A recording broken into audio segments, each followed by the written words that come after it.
നമ്മളവിടെ ചെന്നപ്പോഴേക്കും താറാവ് ജീവനം കൊണ്ടുകൂടി. സ്ഥലമൊക്കെ കൊള്ളാം, പക്ഷെ നമുക്കങ്ങനെ വിശ്വസിച്ച് അങ്ങനെ എല്ലായിടത്തും നോക്കാൻ പറ്റില്ല. ശരിക്കും ഒരു ഫാമിലിയൊക്കെ ആയിട്ട് ആരെങ്കിലുമൊക്കെ വരുമ്പോൾ അത് വളരെ ഒരു അരോചകമായിരിക്കും.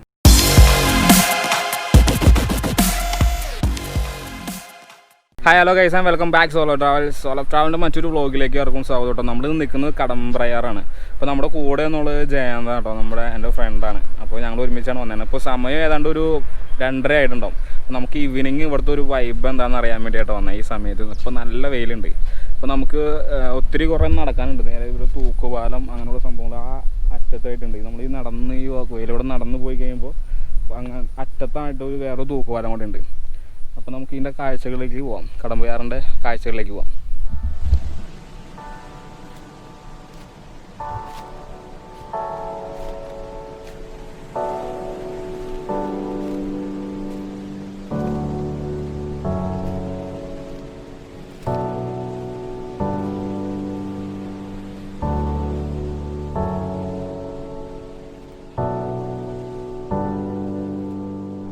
കടമ്പ്രയാറിലെ 2 തൂക്കുപാലങ്ങളാട്ടോ. ശരിക്കും കടമ്പ്രയാറിലെ ഒരു അട്രാക്ഷൻ എന്ന് പറഞ്ഞാൽ ഈ 2 തൂക്കുപാലങ്ങളാണോ.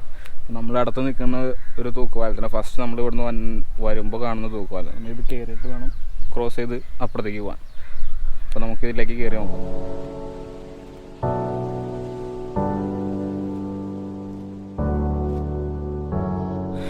നമ്മളിതിൻ്റെ മുകളിലെത്തിയിട്ടാ. എത്ര ബ്യൂട്ടിഫുൾ ആയിട്ടുള്ള സംഭവം നോക്കി. പക്ഷേ ഇതേപോലെ 2 ഉണ്ട്. നമ്മളിതിൻ്റെ മുകളിലേക്ക് കയറി കഴിയുമ്പോൾ നമുക്ക് കാണുന്ന ഒരു വ്യൂ എന്ന് പറയുന്നത് ഇതാണ് കണ്ടോ, അടിപൊളിയല്ലേ.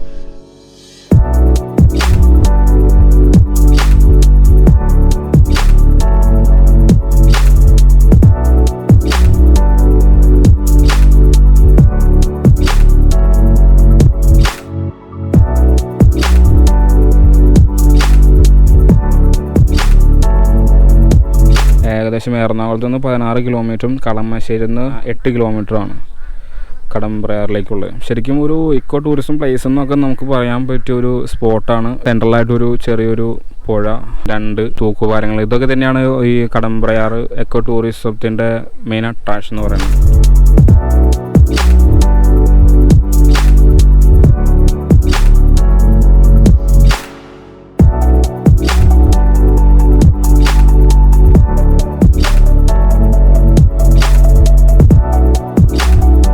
കുട്ടനാടിൻ്റെ ഒക്കെ ഒരു വൈബ് നമുക്ക് ഇവിടുന്ന് കിട്ടും കേട്ടോ. ഈ സൈഡിൽ സെൻറ്റർ ഒരു പുഴ, സൈഡ് മൊത്തം വയലാണ്. പക്ഷെ ഇപ്പോൾ അധികം അങ്ങനെ കൃഷിയൊന്നുമില്ല എന്ന് തോന്നുന്നു. പിന്നെ നമുക്ക് കാണാൻ പറ്റുന്ന ഏറ്റവും ആകർഷണമായ സംഭവം എന്ന് വെച്ചിട്ടുണ്ടെങ്കിൽ നമ്മുടെ കേരളത്തിൻ്റെ ആ ഒരു കേരള നാടിൻ്റെ ആ തെങ്ങുകളാണ്. അങ്ങനെ ചുറ്റും നിൽക്കണ എന്ത് രസമാണെന്ന് നോക്കി.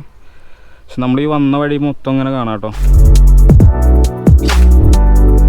നമ്മുടെ ഫസ്റ്റ് കയറിയ ബ്രിഡ്ജിൻ്റെ അവിടെ നിന്ന് കുറേ ലെങ്ത്ത് നടക്കാനുണ്ട്. പക്ഷെ നമുക്ക് അവിടെ വന്നപ്പോൾ കാണാൻ കഴിഞ്ഞ കാര്യം എന്ന് വെച്ചിട്ടുണ്ടെങ്കിൽ കുറേ ആളുകൾ ഒരു പ്രൈവറ്റ് സ്ഥലങ്ങളായി ഇങ്ങനെ അടിച്ചമർത്തി വെച്ചേക്കാണ് ഓരോ മരത്തിൻ്റെ താഴെയും. ഇത്രയും ദൂരെ നമ്മളിങ്ങനെ നടന്നു വന്നിട്ടാ. പിന്നെ നമ്മൾ എത്തിച്ചേർന്നത് എവിടെയാണ്.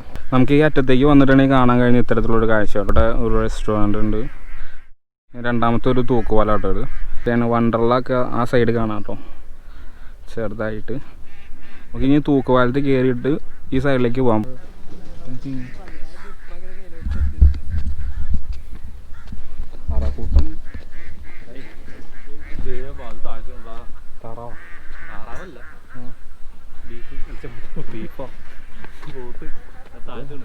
മറ്റേ ജെല്ലിക്കെട്ട്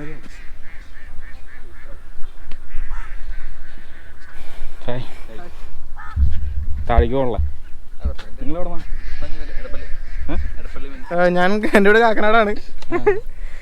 അപ്പോൾ വെറുതെ ഫ്രണ്ട്സൊക്കെ ആയിട്ടൊന്ന് കമ്പനി അടിച്ച് ഇറങ്ങിയതാണ് സ്ഥലമൊക്കെ കാണാൻ. സ്ഥലം എങ്ങനെയുണ്ട്? സ്ഥലമൊക്കെ കൊള്ളാം, പക്ഷെ നമുക്കങ്ങനെ വിശ്വസിച്ച് അങ്ങനെ എല്ലായിടത്തും നോക്കാൻ പറ്റില്ല. അവിടെ വേറെ ആൾക്കാരൊക്കെ ഉണ്ടല്ലോ, അവരുടെ സ്വകാര്യ ജീവിതങ്ങൾ നമ്മളതിലൊന്നും ഇടപെടാണ് നമ്മളിവിടെ പാലത്തിൽ നിൽക്കണേ. അപ്പോൾ ഞങ്ങൾ താഴെ വന്ന് നിന്ന് കഴിയുമ്പോൾ ഇവിടെ വന്ന് നിൽക്കുന്നുണ്ട്. ശരിക്കും നമ്മുടെ അറ്റത്തുനിന്ന് ഫസ്റ്റ് ബ്രിഡ്ജിൻ്റെ അവിടെ നിന്ന് കയറി വന്നപ്പോൾ തുടങ്ങിയതാണ്. അപ്പോൾ നമ്മൾ സ്റ്റാർട്ടിങ് നല്ല തെങ്ങുകൾ നിരന്ന് നിൽക്കുന്നുണ്ട്. അപ്പോൾ നമ്മൾ ഈ തെങ്ങിൻ്റെ നല്ല അടിപൊളി ഷോട്ടൊക്കെ എടുത്ത് വരാമെന്ന് വെച്ചിരിക്കുകയാണ്. പക്ഷേ എല്ലാ തെങ്ങിൻ്റെ ഇടയിലും ആൾക്കാരുണ്ട്. പക്ഷേ ശരിക്കും നമ്മളൊരു പബ്ലിക്കായിട്ട് നിൽക്കുന്ന ഒരു സ്ഥലമാണത്. ഹെൽമെറ്റ് പബ്ലിക്കായിട്ട് വന്ന ആൾക്കാർ, ഫാമിലീസ് വന്നിട്ട് അല്ലാണ്ട് ഫ്രണ്ട്സ് ഉണ്ടാവും. അങ്ങനെ ഒത്തിരി ആൾക്കാർ വന്ന സ്ഥലം ഈവനിങ്ങൊക്കെ. ശരിക്കും പബ്ലിക്കായിട്ട് ഇങ്ങനെ ആളുകൾ വന്ന സ്ഥലത്തൊക്കെ ഇത്രയും ഈ മറൈൻ ഡ്രൈവ് ആ ഒരു കൾച്ചറാണ് ഇവിടെ. ശരിക്കും ഒരു ഫാമിലിയൊക്കെ ആയിട്ട് ആരെങ്കിലുമൊക്കെ വരുമ്പോൾ അത് വളരെ ഒരു അരോചകമായിരിക്കും. പിന്നെ ഇവിടുത്തെ സംഭവം എന്ന് വെച്ചിട്ടുണ്ടെങ്കിൽ നല്ലൊരു നാച്ചുറൽ, നല്ലൊരു കാലാവസ്ഥ, നല്ലൊരു പ്ലേസാണ്. പക്ഷേ ഇത് ഇപ്പോൾ കേരളത്തിൻ്റെ അവസ്ഥ എന്ന് പറഞ്ഞ സംഭവം തന്നെയാണ്. എത്ര മാത്രം ടൂറിസം ഡെവലപ്പായിട്ടുള്ള സ്ഥലങ്ങളുണ്ടെങ്കിൽ അത് സ്റ്റാർട്ട് ചെയ്ത് വെച്ചിട്ട് പിന്നെ അത് നല്ല രീതിയിൽ നോക്കാതെ പോകുന്നതുകൊണ്ടുള്ള കുറേ ഇഷ്യൂസ് ഉണ്ട്. സെയിം അതിൻ്റെ ഏറ്റവും വലിയൊരു ഉദാഹരണമാണ് ഈ കടമ്പ്രയാർ നമുക്ക് കാണാൻ കഴിയുന്നത്. ഇതിനു മുമ്പ് എന്താണോ എന്നറിയില്ല, പക്ഷേ ഇപ്പോഴത്തെ സിറ്റുവേഷൻ അതാണ്. ഇപ്പോൾ കൊറോണയൊക്കെ ആയതുകൊണ്ട് അടച്ചിട്ടൊക്കെയായിരുന്നു, ഇപ്പോൾ തുറന്നിട്ടുണ്ട്. പക്ഷേ ഇപ്പോഴത്തെ സിറ്റുവേഷൻ വെച്ചപ്പോൾ നല്ല രീതിയിൽ അത് നോക്കാത്തത് കൊണ്ടായിരിക്കാം ഇപ്പോഴത്തെ ഇങ്ങനത്തെ ഒരു ചെറിയൊരു ശോചനീയ അവസ്ഥയിലാണ് കടമ്പ്രയാറിൻ്റെ അവസ്ഥ. ഓക്കെ, പേരെന്താ? അമൽ. റോഷിക്. അപ്പോൾ കാണാം. നമ്മൾ താഴെ ഒന്ന് പരിചയപ്പെട്ട ഫ്രണ്ട്സ് ആട്ടോ. ഓക്കെ, ശരി.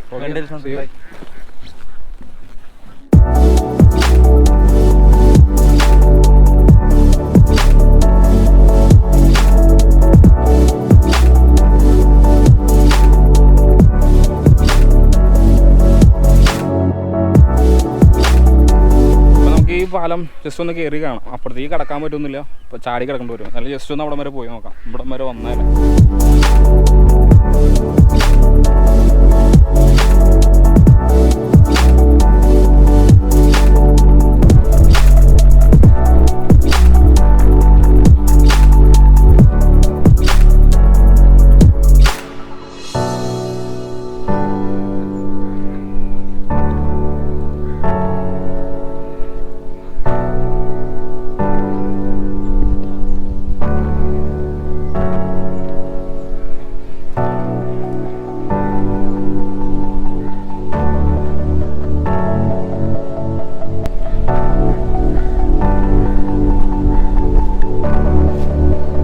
നമ്മൾ കണ്ടവന്മാരാട്ടാ പോണേ. താഴേക്ക് ഇറങ്ങിയിട്ട് നമുക്കിന്ന് താഴേക്ക് നേരെ ഈ റൈറ്റ് സൈഡിൽ ഒരു ചെറിയൊരു വഞ്ചി കിടക്കുന്നുണ്ട്. ഉണ്ടോ? സൂപ്പർ താറാവ് കൂട്ടം.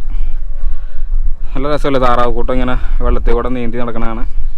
താഴേക്ക് ഇറങ്ങണമെങ്കിൽ കുറച്ച് റിസ്ക്കാണ് കേട്ടോ. നമുക്ക് ഈ ഇതേമാതിരി താഴേക്ക് ഇറങ്ങിയെന്ന് ഞാൻ നേരെ താഴേക്ക് ഇറങ്ങി ഈ സൈഡിലൂടെ വന്നിട്ട് വേണം താഴേക്ക് പോകാം. താഴേക്ക് പോകണമെങ്കിൽ പോവാം. പക്ഷെ അത്ര അവിടെ വലിയ രീതിയിലൊന്നും കാണാനുള്ള സംഭവങ്ങളൊന്നുമില്ല. ഇതൊക്കെ തന്നെയുള്ളൂ.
താറാവ് ജീവനം കൊണ്ട് ഓടി. നമ്മളവിടെ ചെന്നപ്പിക്കും താറാവ് ജീവനം കൊണ്ട് ഓടി. ഞാൻ എത്ര ക്ലൂർ തന്നെയാണ്. പക്ഷെ നല്ല രസമുണ്ട് കേട്ടോ. പോണാണ് താറാവ് പറക്കോ വെള്ളത്തിൽ.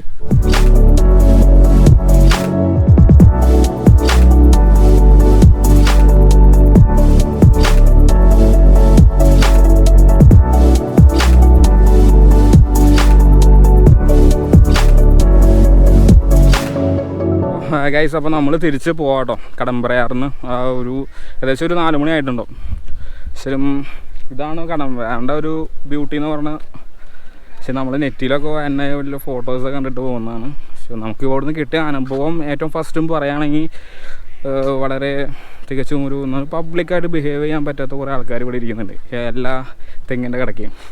പക്ഷേ അത് നമ്മൾ പിന്നെയും പറഞ്ഞതെന്താണെന്ന് വെച്ചാൽ നമ്മൾ കുറച്ചൊക്കെ ഒരു പബ്ലിക് ഒരു പ്ലേസിൽ ഇതേപോലത്തെ ഒരു ഇക്കോ ടൂറിസം പ്ലേസിലൊക്കെ എല്ലാവിധ ആൾക്കാർ വന്നതാണ്. അപ്പോൾ ആ രീതിക്ക് അനുസരിച്ചുള്ള ഒരു ബിഹേവിങ് ഇനിയായാലും ഇവിടെ വരുന്നവർ പുലർത്താൻ ശ്രമിക്കുക. സോളോ ട്രാവലിൻ്റെ ഈ ബ്ലോഗ് ഇവിടെ അവസാനിപ്പിക്കുകയാണ്. അപ്പോൾ മറ്റൊരു വീഡിയോയിൽ കാണുമ്പോഴേക്കും ബൈ.